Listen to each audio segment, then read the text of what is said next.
think it will hit us like a sledgehammer unless we're totally prepared for not just mitigation or disaster reduction, but the matter of adaptation, on the matter of how we ought to arrange it, and to make sure that the government doesn't speak on the side of its mouth by providing our agencies with the budget that is necessary, and that budget goes to adaptation and mitigation, and also to make sure that the most vulnerable amongst our peoples are benefited from this. Definitely. And this is very, very important for us to realize, because otherwise we will be in a very serious threat, under serious threat.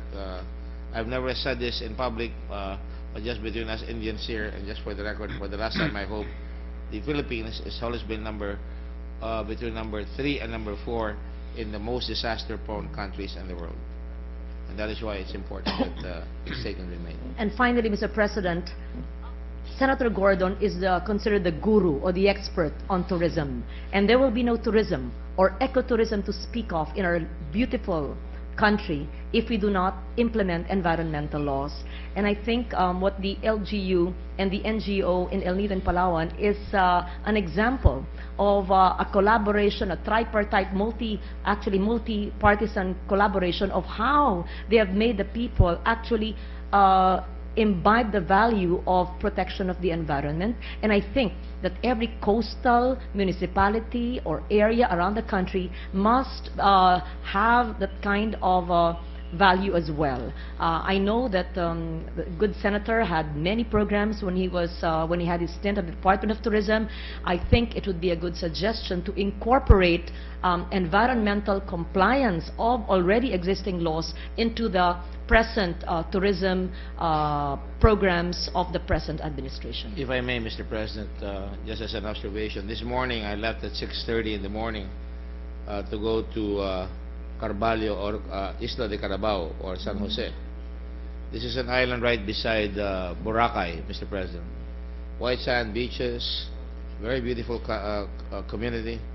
And Mr. President, as I flew over Boracay, you could see the green algae brought about by overexploitation of Boracay. For a long, long time, we've been speaking like a voice crying out in the wilderness on the matter of really exacting from Boracay the kind of tourism that they have produced. And we should be happy, but on the other hand, you could see certain rapacious acts being undertaken within Boracay in terms of construction, or for that matter, people staying in the area and putting in tricycles and creating all kinds of pollution in the area.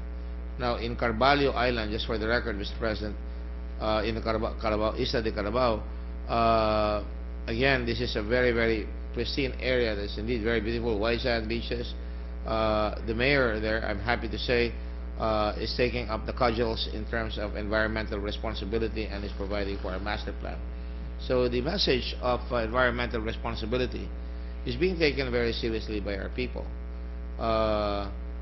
This is a matter, however, that I think has not been given the kind of financial support that I think it should have, in terms of making sure that we don't hurt Mother Earth, and that we are also able to prepare for climate change in terms of not just adaptation, but also making sure that the disaster risks are brought down. So, Mr. President, I would like to thank again the Senate for allowing me to be able to give these observations. I hope that I can be under the umbrella of the wonderful speech made by Senator Legarda, and I'm happy that we have a senator like her here in the Senate. Thank you. Thank you once again for your intervention and for the kind words of Senator Gordon as well as Senators Subiri and Cayetano. Thank you, Senators Gordon and Legarda. We haven't acted upon the pending motion of the Majority Leader to refer the privileged speech of Senator Legarda to the Committee on Environment and Natural Resources. Is there any objection? There being none, motion is approved. Mr. President,